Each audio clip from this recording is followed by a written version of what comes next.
My brothers and sisters, life in this world is not only made of peaceful days, flat paths, or calm waters.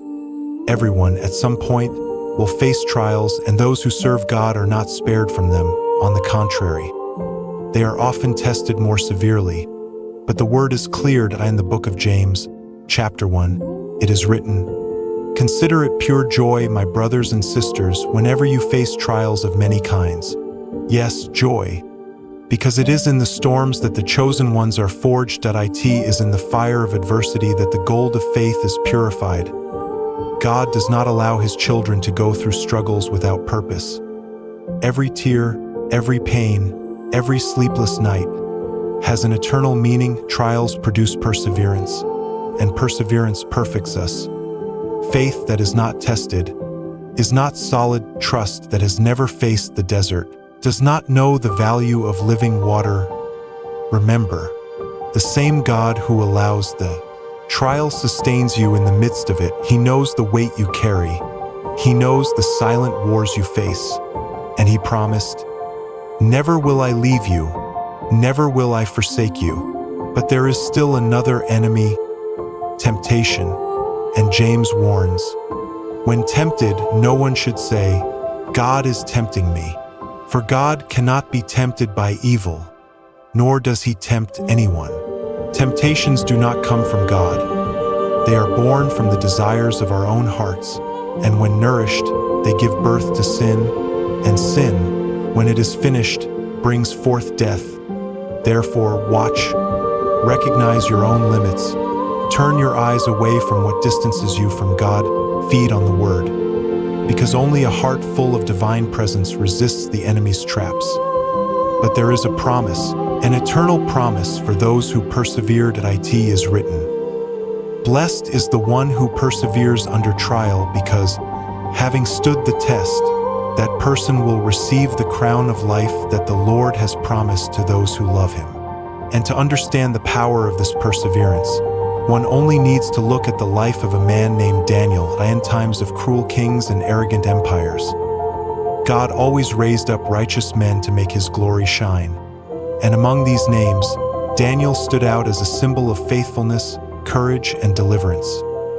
Led captive to Babylon, far from his land, but never far from his God, Daniel refused to defile himself with the king's delicacies.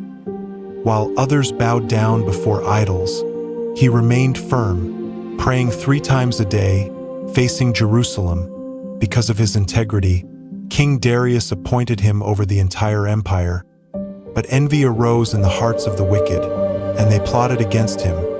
Knowing that they could accuse Daniel of nothing except his faith, they created a decree forbidding any prayer not made to the king himself. Whoever disobeyed would be thrown into the den of lions, and Daniel did not hesitate.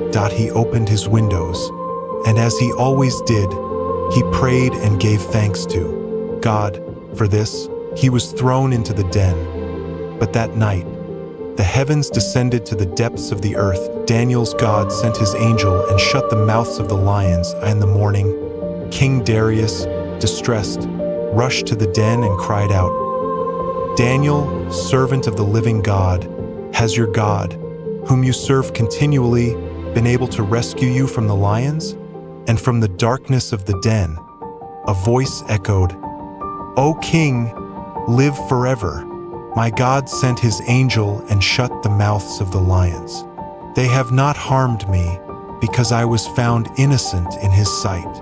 The man who remained faithful was honored before men and before the heavens. So it will be with you. Every battle fought in silence, every prayer made with tears, every temptation overcome in secret, everything is being recorded in heaven. And in due time, God himself will exalt you, because the Lord is just and faithful. So when the world offers you easy paths, remember Daniel. When temptation presents itself as alluring, remember that eternity is worth more than momentary pleasure.